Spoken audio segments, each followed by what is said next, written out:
Are you tired of trying to keep ahead in the rat race, only to have so much of your hard-earned money going to the tax collector? Equity doesn't pay the bills. Retirement savings don't pay you now, and there are only 24 hours in a day to work. The only solution is passive income that pays you 24/7 now, not 40 years from now. From vetted investment opportunities to tax savings strategies, let John guide you through all the confusion and take control of your financial life in pursuit of financial freedom. So sit back, relax, and welcome to the Wealth and Freedom Nexus.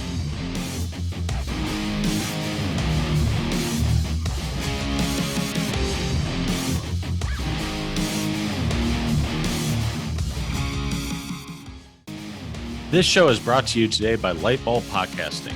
Are you a busy professional that needs to get more time back in their schedule? If you are a podcaster like me, you have enough on your plate. Why not outsource your podcast production? From editing, show notes, keywords, scheduling, volume balancing, and editing, and creating audiograms, podcast production is another job in and of itself. That's why I use Lightbulb Podcasting. Get phenomenal support at an affordable price while you concentrate on growing your brand.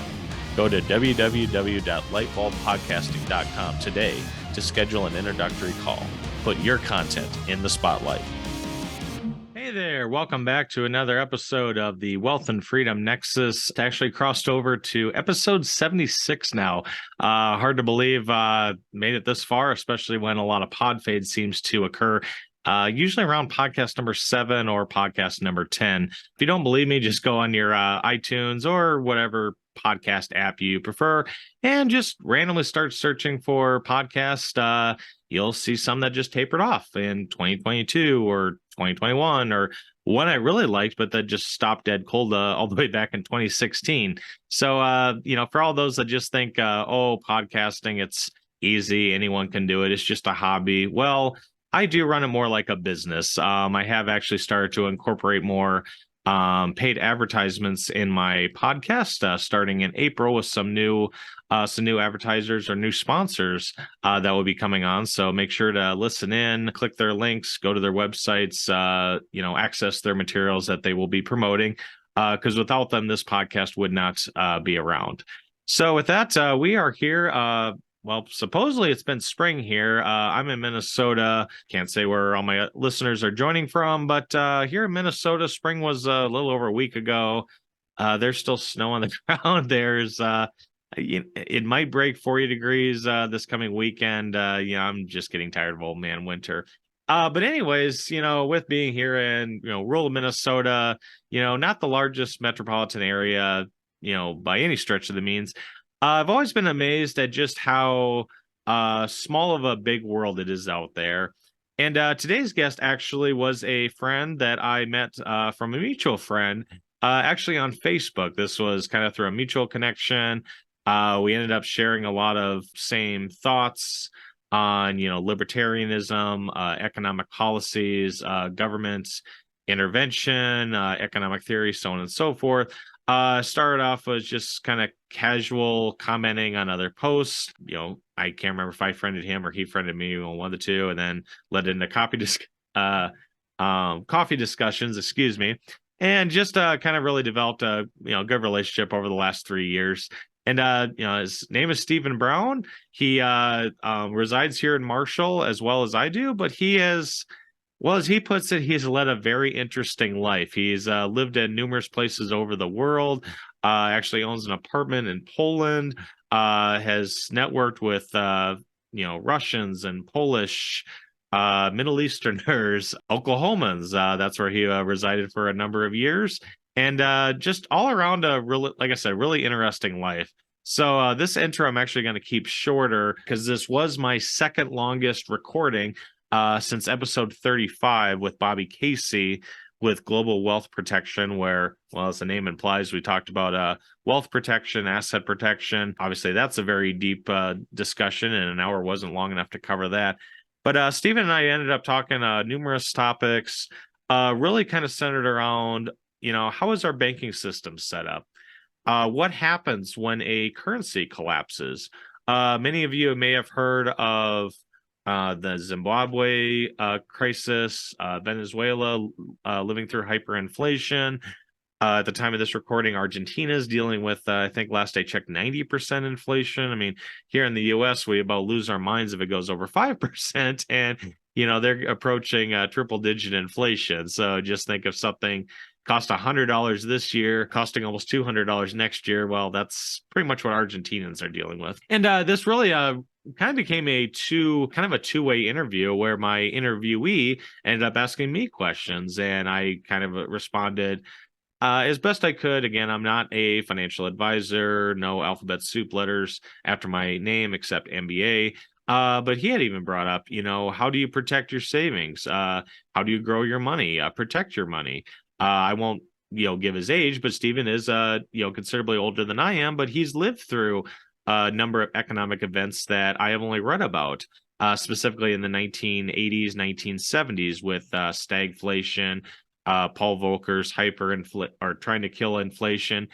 And we're back in the day, believe it or not. I mean, I just turned 40, but in my time having a bank account, I've never been able to put money in a bank account and get double-digit interest. I think Ally's getting about 4% now, but at once upon a time, you could put money in a bank account and get double-digit returns, as hard as that is to believe. So like I said, this was just a really interesting discussion. Hope you enjoy it. Hope you get a couple nuggets from it, just like I did. And in fact, actually made a note here. If you go to Merriam-Webster's or just Google, what is wealth? You're going to come up with the official definition. I'm going to give my definition because I think wealth really comes to what freedom is. Having wealth coincides with time freedom and opportunity freedom, living your life how you want. And Stephen really, he's not an economist. He's not a, Harvard graduate or anything like that. But he honestly gave the best definition of wealth I have ever heard. So listen in. Hope you find this enjoyable. I hope you gain something from it. And we'll be right back after a word from this week's sponsors. Have you ever wanted to invest like the wealthy and how the 1% do, but think it's out of reach for you? Do you desire a more abundant lifestyle, but think you can't afford it? If so, check out ECI Development. With over 20 years of international real estate experience, Mike Cobb and his team can help you truly diversify your portfolio and lifestyle. How about benefiting from a generational investment that can 10x your wealth or more with a teak hardwood parcel in Panama or Nicaragua? Maybe it'll even lead to residency options in the future. Perhaps you'd be interested in a beachfront condo for under $250,000, enjoying the beautiful sunsets off the Pacific Ocean. Maybe an eco-friendly tiny home for around $100,000. ECI's team can even help you get financing for these investments. To learn more, check out the show notes or go to wealthandfreedomnexus.com/ECI. Steven, thanks for coming on the show. Well, thanks for having me.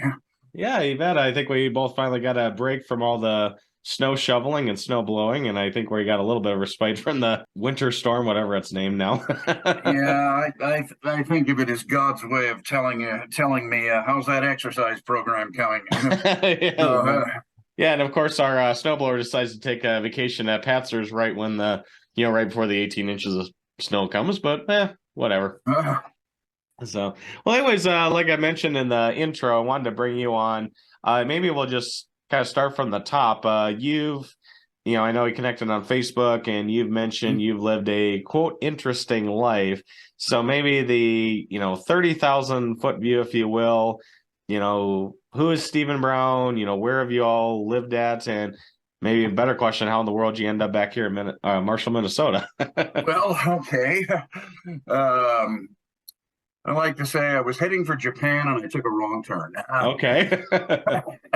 I was finishing up my master's degree at Oklahoma University at working on the swing shift of the local sewage treatment plant. And yes, I'm the fellow that originated that phrase, Norman wastewater treatment. You excrete it, we treat it. Oh, nice. And I wanted to go to Japan because I was crazy about this Japanese girl in our department there. Okay.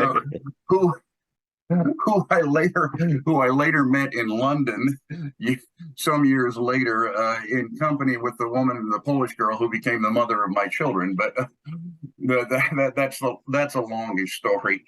Sure. So I asked at the local ESL school about how do I get into the game. That's a cheap way to travel. Is you go work, you teach English. Yeah. That's one of the nice things about being a native speaker is that if you have any talent for teaching at all, then you can make a living in a lot of places overseas, Okay. just by teaching English. So they told me finish up your master's and get some experience. Volunteer now. So I checked out some places. I wound up in the basement of the local Presbyterian church that had an international friends group and teaching English to a class of Asian ladies. An experience which influenced my thinking down the road quite a bit. And while I was there, I met a Polish woman who said, "Would you like to come to Eastern Europe?" And I said, "God, yes, it's been killing me since '89 that I'm not there, So she introduced me to some people, the family that invited me. They made some phone calls, and I got a call from a lady who was teaching at a new, in Poland it's called a non-public school, which makes sense only in Polish. Okay. But it was supported by vouchers. Okay. By fees and vouchers, because the Polish educational establishment went and did what we've been trying to do for 2 generations in America against the violent opposition of teachers' unions. Mm. But so I got a call, said, "Would you consider coming to Poland?" I said, "Yes." And she said, "When could you let me know?" I said, "Sorry, you misunderstood." I said, "Yes." And I intended to spend a couple of years there and then maybe move on to a more hard currency country. But every time I thought of it, they kept offering me more interesting things to do, like help start a new college of science. Really? I think the newest college in something like 600 years in Poland. I was the English department, of course. And when I did move, I moved to Bulgaria. It's I wanted to get another perspective of life in Eastern Europe, and there were women involved. So I went to Bulgaria. Bulgaria at the time was having what I estimate as a 10% per day inflation. Jeez. That's my rough guess based on the change in exchange rates at the money changing counters. Okay. There are always these little booths around these parts of Eastern Europe where they have a list of currencies and what they're selling for that day. Okay. So, and like I say, it was changing at roughly 10% per day. And I remember mentioning to a Russian colleague of mine, boy Boris, who was a young fellow, was a Russian English. He was an English teacher. Okay. And at one time, I asked him, "Boris, what are you Russian American?" He said, "No, I'm Russian." And I said, "Well, did you live in America? Did you grow up? Your parents are diplomats or something?" He said, "No, I've only been there 6 weeks." It was great. I loved it. Wow. And I said, "So why do you speak English with a perfect Midwestern accent?" He said, "Special schools since I was 10. Okay. To every European, ding, a little bell goes off in their head. Yeah. Why are you in Bulgaria? Well, it turned out my father's a journalist. Ding. What 3 letters does this spell, kiddies? KGB. Like that, raised in the family business, but he was dodging the draft. The Chechen War was going on at that time, But and I said to him, "Well, Boris, at least I can tell the folks back home I've lived through a hyperinflation." Yep. And he looked at me with this, "Oh, you poor naive American," look, and said, "Steve, this isn't a hyperinflation yet." And now 10% per day isn't a hyperinflation. Now, when I got to Poland, this was 1991, by the way. Okay. When I first got to Poland, I was being paid in millions of zloty, but I think it had largely settled down. There weren't any radical changes of prices going on at that point. But I mean, in the local currency was all bills, and if you had 100 zloty note or a 50 zloty note on the ground, nobody would even bother to pick it up. Yeah. Uh, and at one point I found out by reading the Wall Street Journal, of all things, that 12% of the money I'd had stashed away in my closet had disappeared. Wow. Because the government had announced a devaluation.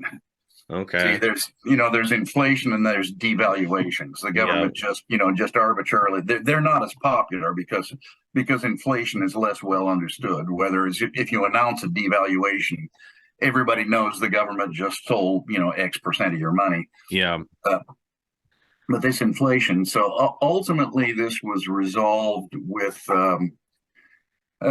what an economist I listened to once called a French style revaluation, which is just knocking zeros off. The French, kind of like what Venezuela has done 3 years ago, I think, when they redid their bolivars. Yeah, something like that. I remember when I was a kid, 100 franc coin was maybe 50 cents or something like that. Yeah. Whereas I'm not sure. I haven't dealt. Well, there aren't any francs anymore, I guess. So, but you knock zeros off. I think the other way was swapping colors on your money or something. But okay. Yeah, I forget, what was that, a German style or something? I don't know, but they they knocked 4 zeros off, so a million zloty became 100 zloty. Okay. Which is like 50 something bucks, something like that. I think. Oh God, I keep track. I get notified of this every 2 months when the rent from my apartment in Warsaw gets sent to me. But okay. Yeah, surprisingly little from one that's right in the I think 57 square meter apartment right in the center of town. Okay. But I mean, if you consider, say, what rents are like in Georgetown or Capitol Hill. But basically what happens is that the new bills and the old bills are designed to look similar, and so one basically phases out the other gradually. Okay. And coins came back into circulation. Grosha, which you can translate as penny. Okay. They still have equivalent expressions like bez grosha, penniless thing. But so that until basically all the old money was withdrawn out of circulation and the new money was there, and it has I understand maintained a reasonable degree of stability since then. At least as world currencies go. But like I say, I don't know what they did. I think I wasn't in Bulgaria more than 6 months. So, and after that, I moved to Serbia, to Belgrade, Yugoslavia, because a dissident friend was getting leaned on, and the theory was that if I, basically came and lived conspicuously in his lap, in his company, and all that they wouldn't murder him in front of a foreign witness. Oh, geez. Yeah, and then that's the lowest level of bodyguard, bullet catcher, but and the a friend of the family, who I believe was the intelligence officer in the American embassy in Sofia, just said, well, unless they just kick the door down and start blazing away. And I said, can we talk about something else? Yeah. But I was there. I wasn't there long enough to get a real great impression of what the currency was doing. It wasn't. It was. I thought I was living reasonably well, but although not making much money and starving, but somewhat. It was worse in Bulgaria. In Bulgaria, I actually starved thin. A Polish girl who came to visit me just looked at me and went, "You look like you just got out of Auschwitz." Oh, okay. And in Bulgaria, it was different. I mean, there was food available and meat available, which is something we were sort of missing in Bulgaria at the time. Bulgaria had also had a farm collectivization program under the Soviets. In fact, I think there was even a time they were briefly thinking of incorporating Bulgaria as a Soviet republic or something, because Bulgarians are a little bit better disposed towards Russians than most of the other Eastern Europeans, because they remember that Russia had helped free them from the Ottoman Empire during the Second Balkan War back in the 19th century. Okay. Or something, and there's even a plaque in St. Alexander Nevsky Cathedral, may their memory live forever and all. I was also told by some Bulgarians, very icily, that there are some of us who think the debt has long since been paid. But during the transition, they dissolved the farm collectives, and a number of people just sold off farm machinery in sweetheart deals. And so they hadn't arranged for it to be redistributed among small farmers or anything like that. So there was no food being produced. Okay. There, as opposed to Poland. Poland was always a bit better off because they never collectivized agriculture.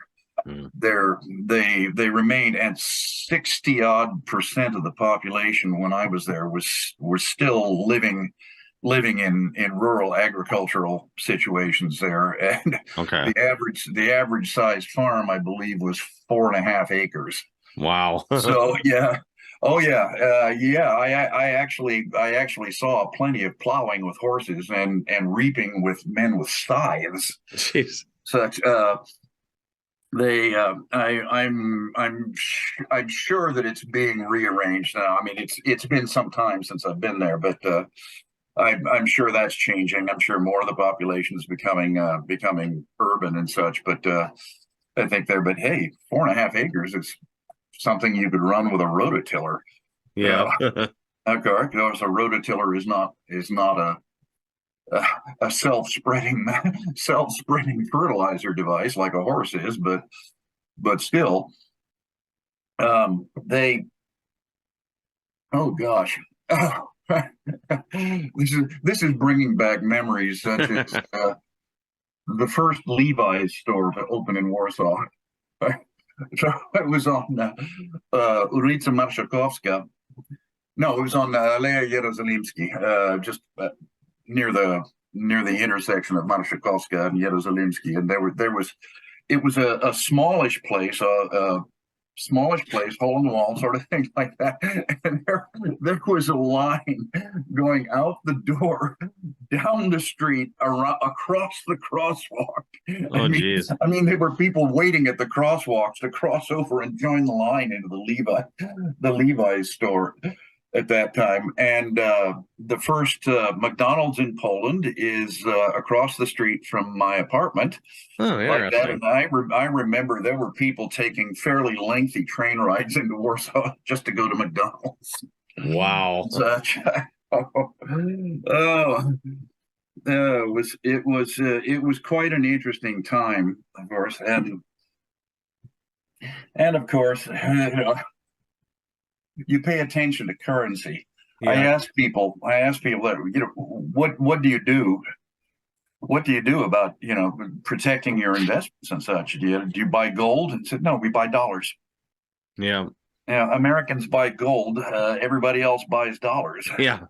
Which is, as you mentioned earlier, the dollar is the world's reserve currency. Some years back, I saw a statistic about something about 2/3 of all American currency is circulating outside the country. Yep. I don't know what it is now. And do they mean like physical dollars or bank? I think it's physical and digital. And, then of course, we're coming on the 3-year anniversary of the whole COVID pandemic where, take your pick of which estimate, but anywhere from 25 to 40% of all US dollars ever created in history were printed within a 18 to 24 month period, and then year after that, that's like, well, gosh, where's all this inflation coming from? It must be greedy corporations. That's the only only explanation out there. No, I would say the only source of inflation is government. Yeah. Is government. Now, those greedy corporations can take advantage of government if they are providing services to the government and they get paid first. Yeah, they get paid before the money enters into circulation and thus drops in value, of course. But I don't know. We export a lot of our inflation. Yeah, of course, and then this was too big. This was too big a hit at any one time. I don't really know what's going on overseas with their dollar assets and such, but and every now and again you hear somebody has a plan to like start a gold-based currency like a Saudi Real or something like that. And I'm going, Well, Libya tried to do that, and look what happened to Gaddafi. So, yeah, I know. So I think our position as the world's reserve currency is safe as long as everybody else is so much worse off. Yeah, I think someone put it, I don't know if it was the real estate guys, where they said what was the analogy they used? The U.S. dollar is the was it the best performing asset in the worst neighborhood or something like that? Something like that. Yeah, that's good. Yeah, that is good. Yeah, so, but so how do you protect your assets for those of us who are living on more or less fixed incomes? Yeah, and that's always kind of the $1 million question too. I mean, it was kind of interesting. You mentioned the 10% per day inflation. But right before this recording, I noticed like overnight gas here in Marshall went from $2.99 to $3.29. So it's like, okay, that was about a 10% jump. And then just trying to think of like, well, if I went to $3.29 and then $3.60 and then $3.96, and my math isn't too good in my head after that, but looking at a 10% inflation after that is a little interesting. I kind of mentioned how can you protect yourself from inflation? Actually, a while back on episode number was it 32, Bronson Hill, we had actually talked about ways to benefit inflation, and one way that a lot of people have seen is getting fixed rate decades-long debt below the rate of inflation. Now, Dave Ramsey says, all debt is evil, pay it off, live debt-free, yada, yada, which I initially say, well, that's kind of impossible considering every dollar you hold up says Federal Reserve note. So the entire monetary system is based on debt. So yeah, good luck living debt-free, but okay, go with that. I have a book on that pile next to my bedside that never gets any smaller, but Kevin Williamson's the End is Near and It's Going to Be Awesome, where he makes it. I haven't read it yet. I'm possibly because I'm afraid I might find something to disagree with it, but his argument is that going broke is going to be painful, but it's going to leave the United States ultimately richer and happier than ever. Yeah, it's I think along the lines of a depression. As long as you take care not to screw it up and do things that prolong it, like the argument of Amity Shale's argument that Roosevelt did during the Great Depression, is that it is usually a short, sharp readjustment that's necessary. It's a necessary cleansing of the economy, and I think our country has been through it, I think, at least 7 times before. And there was the Panic of 1819. It's usually after a war in which debts are run up. I mean, it happened after the War of 1812. It happened after the Civil War. Yeah, Greenback inflation, and then after World War I. And then we could say we've been on a high since World War II. Yeah, I think Peter Schiff always kind of puts it in. I think this is probably the best visual, is he always equates the economy to a heroin addict, and the doctor says like, well, they're starting to get through withdrawals. Well, I'm just going to get more heroin. And like anyone on heroin or, drug of choice, you have to have more and more and more and more and more because your body builds up resistance. So we've had the Federal Reserve do more and more quantitative easing, money printing through infinity. And it's like, yes, eventually you got to come to the point. It's like, all right, Mr. Heroin Addict, we're cutting you off. Yes, it will be very painful. Yes, it will be excruciatingly miserable, but it is necessary to get you back on the right track. There's I don't know how this relates. You would know better than I, but interest rates. Why can't you get a good interest rate on savings anymore? There was a time within the memory of living men such as moi in which if you you didn't have to be an investment genius if you simply had the discipline to save, like what the richest man in Babylon said there. Save 10% of everything you earn. After a while, it builds up. Then you have the miracle of compound interest. Yeah. And all like that. By the time you're ready to retire, you're rich in the only way that matters to a working man, which means the ability to live without having to work. Yeah, exactly. Not anymore. Yeah, even just before we hop on this, I think yesterday I saw it was I think it was a Marcus savings, money market account. I think you get at 3.5%, which, okay, by comparison, even 2-3 years ago, that's 10 times what you would have gotten before at 0.3, 0.4. But at the end of the day, with the Federal Reserve, I mean, yes, they're hiking rates, but banks can still get money from the Federal Reserve for 2%, give or take. So why would they pay you and I, us, peasants, more than that when they can get from the Fed with a much bigger supply? I know, and it's tempting to think of this as being somehow part of a grand plan, and many people do. The conspiracy theorists and such. I will get back to that in a second, but remember, was it Hanlon's razor? Never attribute to conspiracy that which can be adequately explained by stupidity. Oh, I never heard of that one. The second principle of conspiracy is never be surprised by conspiracy. Conspiracy is normal primate politics. Okay. But as people who watch things like Survivor, those things where they throw people on desert islands and somebody gets kicked off at the end, I understand. I'm not a follower of that kind of thing, but I understand what you always see is conspiracies. Yeah. Involve people starting to make agreements. Let's get that person kicked off first, kind of thing like that. Now, a friend of mine who's a gamer said there was a board game. I think it might have been called Illuminatus or something, which is a game in which people, among other things, simulate conspiracies. They try to organize in conspiracies, and guess what? They always break up. Yeah. So apparently for the same reason cartel monopolies always. I had an experience with that early in my working life in Oklahoma.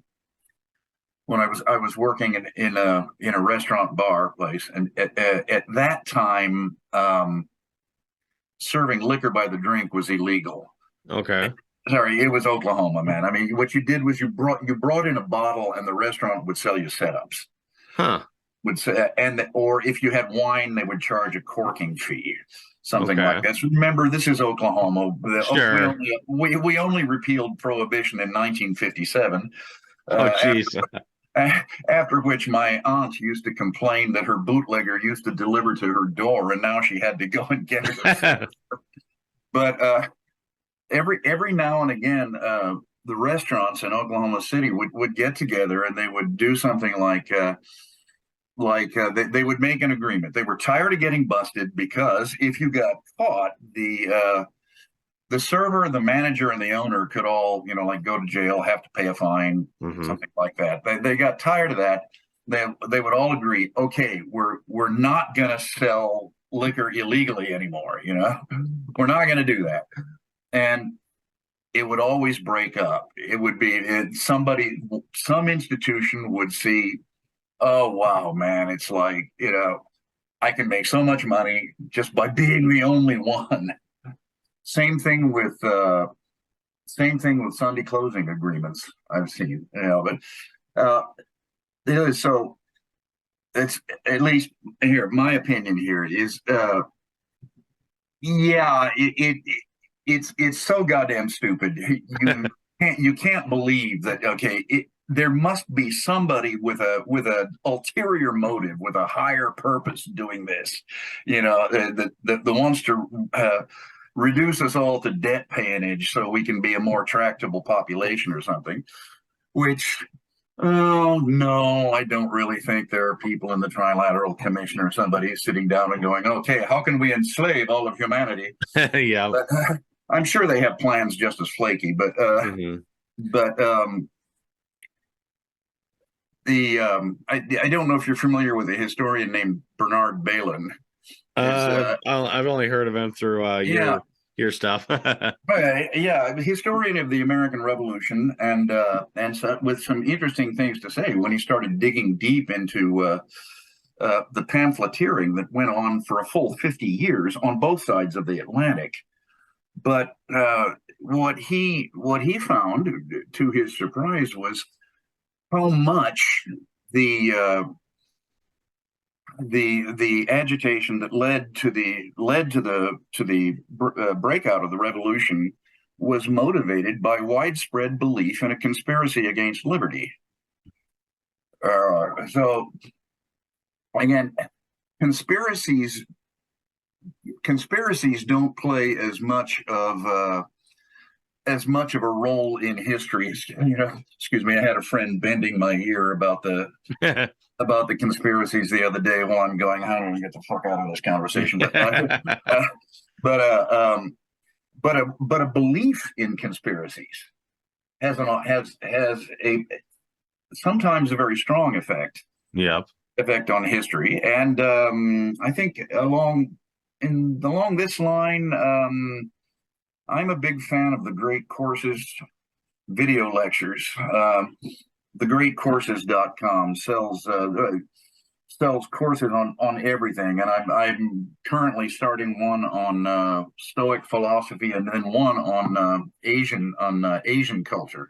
Okay. History. I just finished one on ancient Greek culture, which was interesting. But one really real gem of a course was on a history of secret societies, and he goes through the Freemasons, the Black and Green Dragon societies of the Japan, Illuminati, and the Illuminati. And he goes out and he busts a few bubbles, and he says, well, first of all, secret societies aren't really secret. Everybody knows about them. Exactly. He said what they are societies with secrets.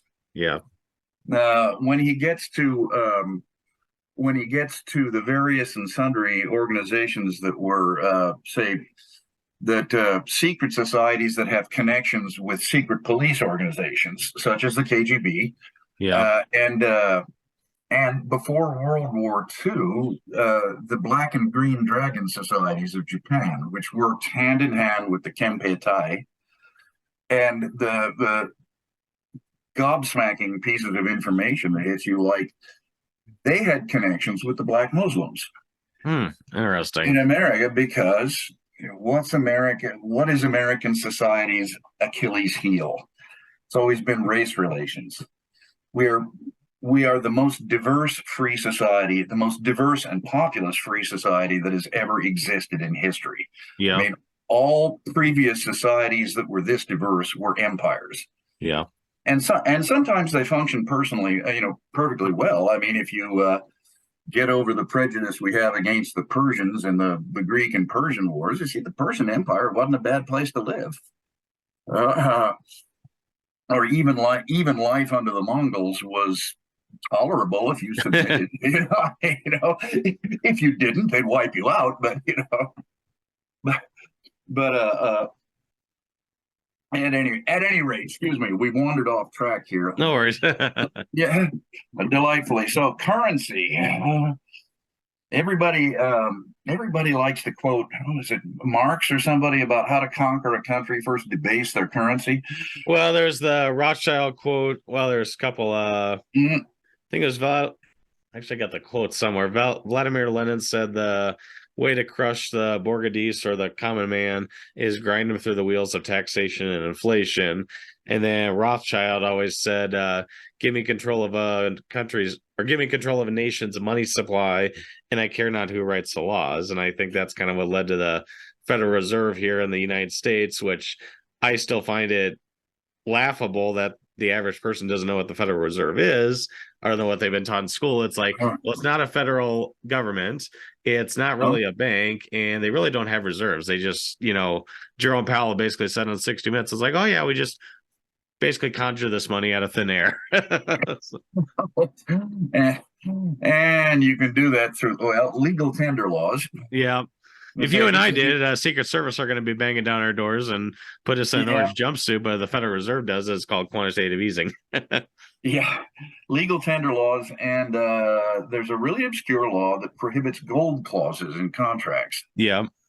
So for viewers out there, that a thing they used to do in which a contract would say that this debt at the lender's discretion can be paid back in gold. Yep. So that's illegal. Can't do that. Which we've kind of done away with the gold standard. I mean, and FDR kind of took us halfway there, and then Nixon finished the job several decades later. I've always, when he mentioned that, I've always kind of wondered. I mean, some people argue for a gold-based system, some people argue against, and I can kind of see both of it. And yeah, if you're hindered by gold, it's like, okay, if you want to put 100 billion more into the economy, you got to have 100 billion or whatever fraction of gold to back that up or represent that. And not to play devil's advocate, but I can see Nixon's shall we say ordeal back in the 70s is because you held a US dollar. This was redeemable for $1 of gold or $10 or whatever the case may be. And there were people overseas, it's like, here are my dollars, give me my gold. Here are my dollars, give me my gold.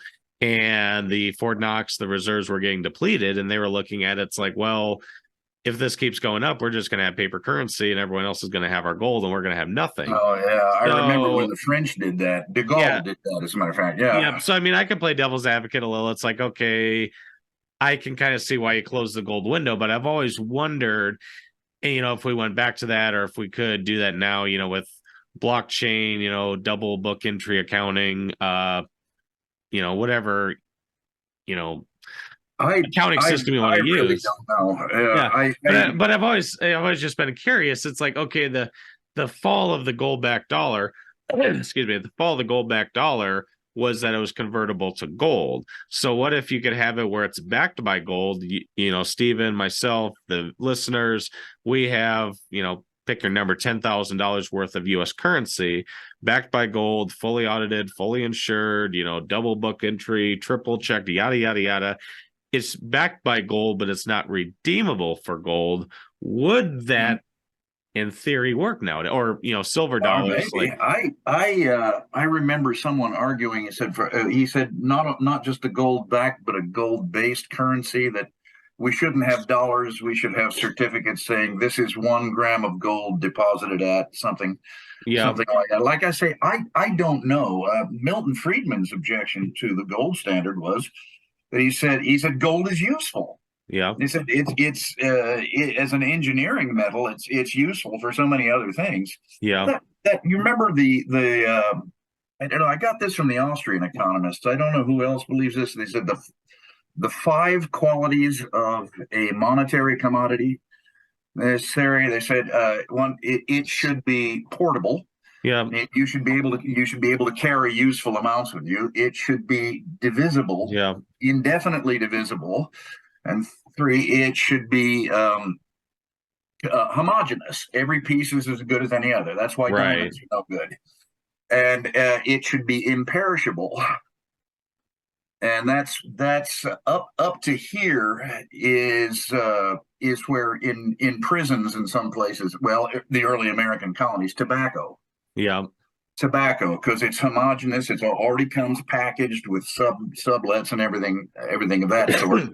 The only difference is when you use it, it's used up. Yeah. And he said this is where economists disagree. That they say it has to be a useful commodity, and I think the Austrian economist said no, not exactly. It merely has to have been useful at some time in the past. Mm-hmm. And before it became a monetary commodity there. I don't know if that's a distinction without a difference or not, but well, I remember reading from Jim Rickards' book, The New Case for Gold, which I read probably 6 or 7 years ago at this point. He actually goes down all the elements that could essentially make a currency, to the laughable, well, I'm going to have helium, well, that's going to, float away, or hydrogen, well, that can blow up, and, so on and so forth. Mm-hmm. And as he whittles it down, it basically comes down to gold and silver tarnishes, so you're left with gold. Yeah. Silver tarnish, platinum, maybe, rare, even rarer than gold. And what is it? Robert Heinlein suggested palladium, plutonium. Was it? Robert Heinlein suggested plutonium credits. Oh, interesting. At some point, well, I don't know if I put that under the portable thing. It's like, I got this thing of plutonium in my pocket. Why is my skin starting to fall off? I don't understand this. Oh, Lord. Oh, yes. I remember my first years in Poland, seeing an interview with some poor sod, some ignorant bastard got hired to smuggle something across a border, and he taped it to his chest. Oh, geez. Yeah, which he showed the big suppurating ulcer there, and it turned out to be radium or something of that sort there, and he was waiting to die and spending time with his family and all. The thing I remember seeing, they had a documentary about nuclear plants. This was mm-hmm. Some years after the Chernobyl disaster. They showed exactly what Russian designed nuclear plants looked like. And that's enough to give you nightmares. They had things like, I swear to God, on the control panel, some of the connections were made. You'd nail a Coke bottle cap to the panel, and then I gathered they'd just twist two wires together, put there, and pour hot wax over it. Something that was the kind, and they had a. As I understand it, our nuclear plants were designed to withstand an impact from a fully fueled 747 hitting. Yeah. The Russian nuclear plants had a containment vessel that our engineers called the beer can. Okay. Yeah. So I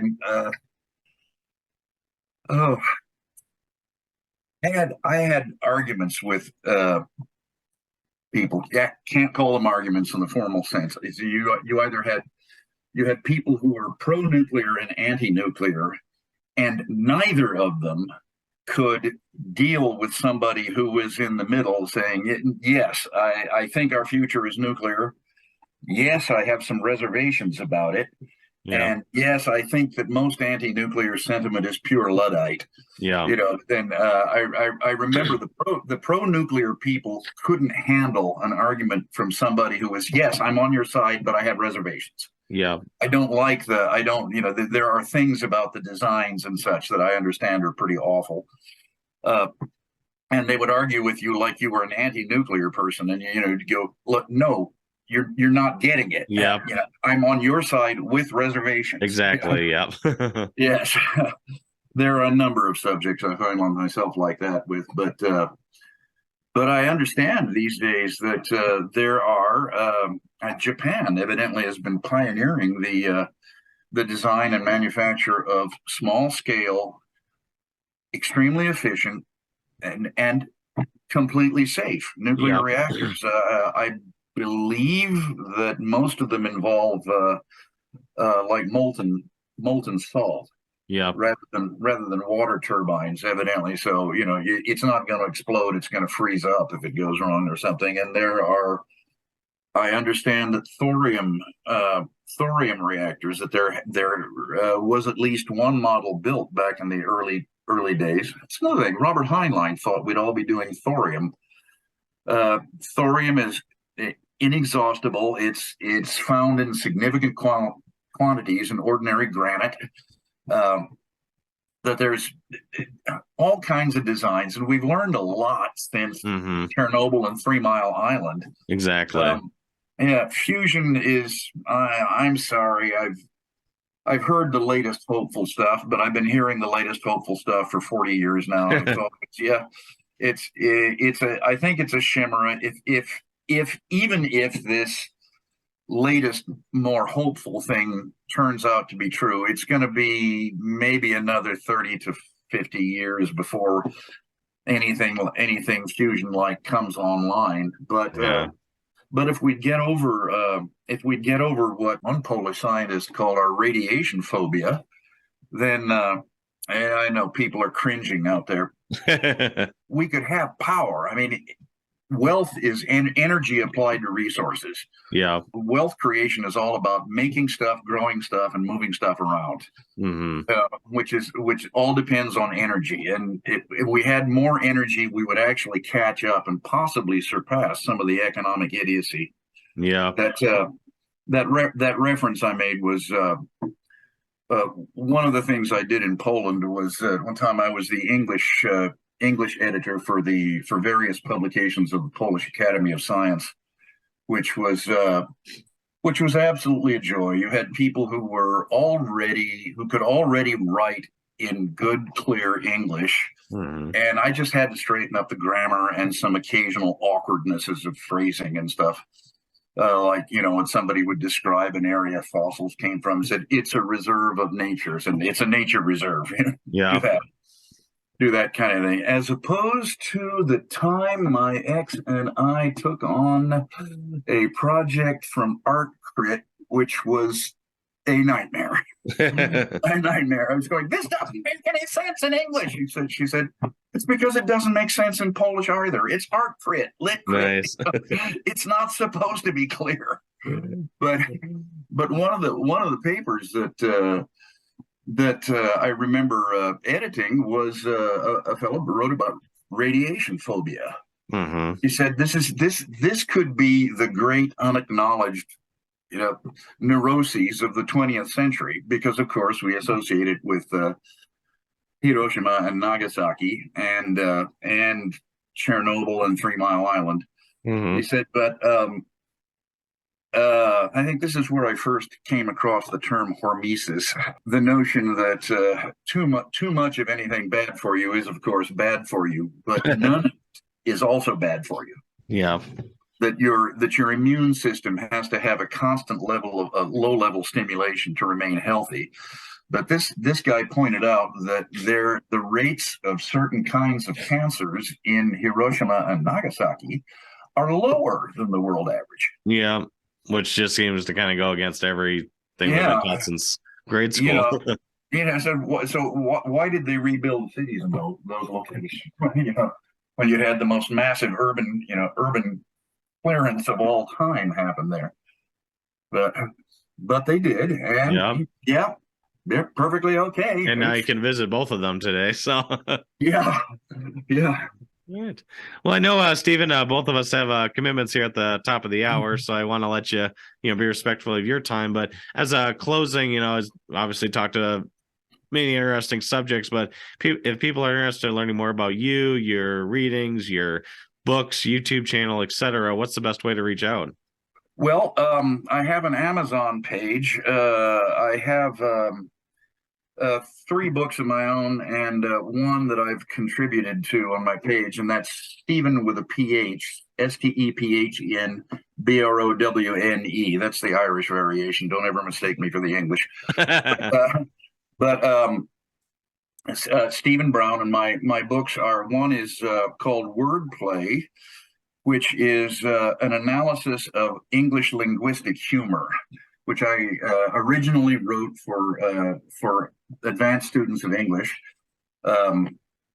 Back when I was doing some fairly unique things. I think I created an English course using the writings of people going back to Locke, Jefferson, Burke, and Madison and such to teach the slightly archaic dialects of English that works important to the history of political liberty are written in. And then I've got The View from Flyover Country.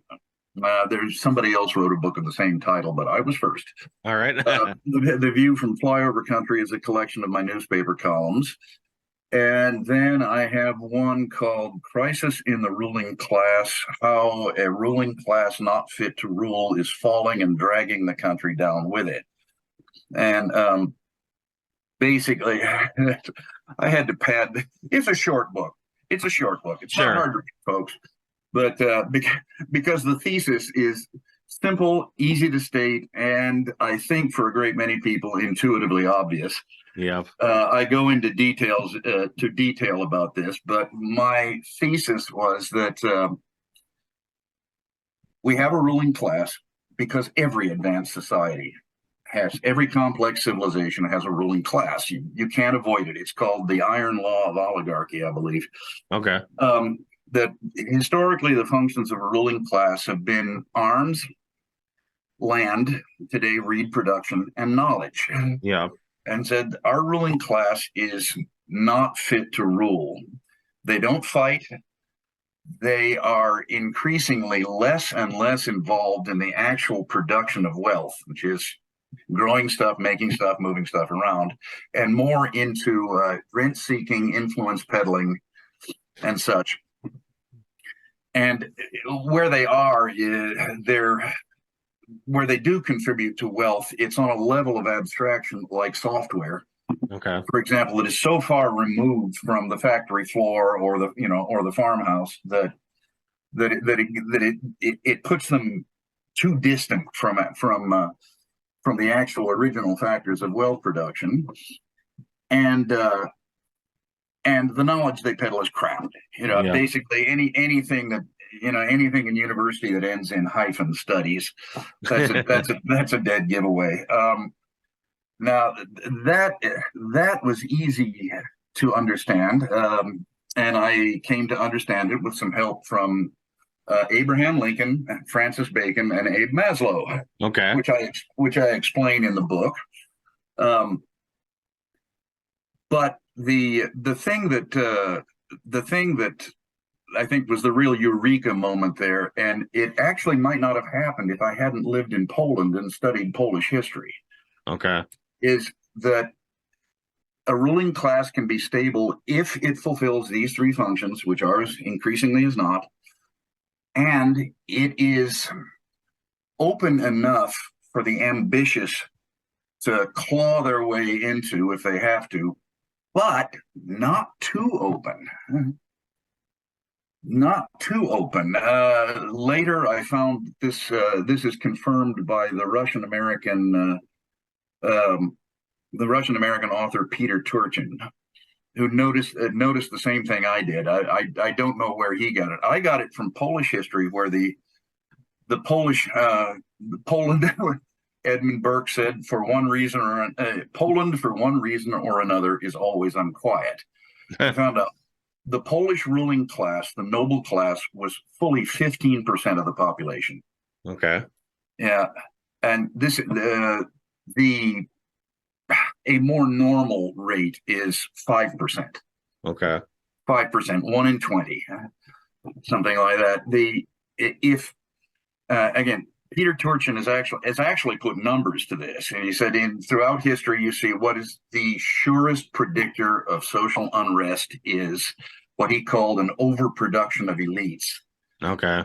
But for him, he measures it through how many people graduate law school every year versus how many positions in the federal government are available. I think it's worse than that. I think it's just basically every year we graduate lots of people from college. Yep. Who believe that they are owed a place in the ruling elite of our society for the petty price of getting a college degree and holding all the right opinions within a very, very narrow range of permissible deviation. Mm-hmm. And that's where a lot of the social unrest in our society is coming from. Yeah. Again, it doesn't come from the bottom; it comes from the middles and the uppers. There, that's so that's my Amazon page. You could also look at, I sometimes post my columns in a blog at stephenwbrown.com. Okay. And I have a YouTube channel, which I need to get to work on contributing more to, but a YouTube channel called Rants and Raves, which is also the title of my blog. Sure. Okay. Sounds good. And for all those listening, I'll have those in a clickable format in the show notes, so you don't have to try to reach for a pen and paper while you crash the car or whatever you're doing at the time of listening to this. So, Steve, it's been great to have you on, and wish you well, and hope to have you back again soon. Well, thanks for having me, John. Anytime. All right. Thank you for listening. Be sure to share, rate, review, and subscribe on your favorite podcast platform. For more updates, check out www.wealthandfreedomnexus.com. Remember, nothing on this show should be considered tax, legal, investment, or professional advice. This show is produced solely for educational and informational purposes. Please consult an appropriate and licensed tax, legal, real estate, or business professional for specific advice for your situation. For distribution or publication rights or media interviews, please contact the host.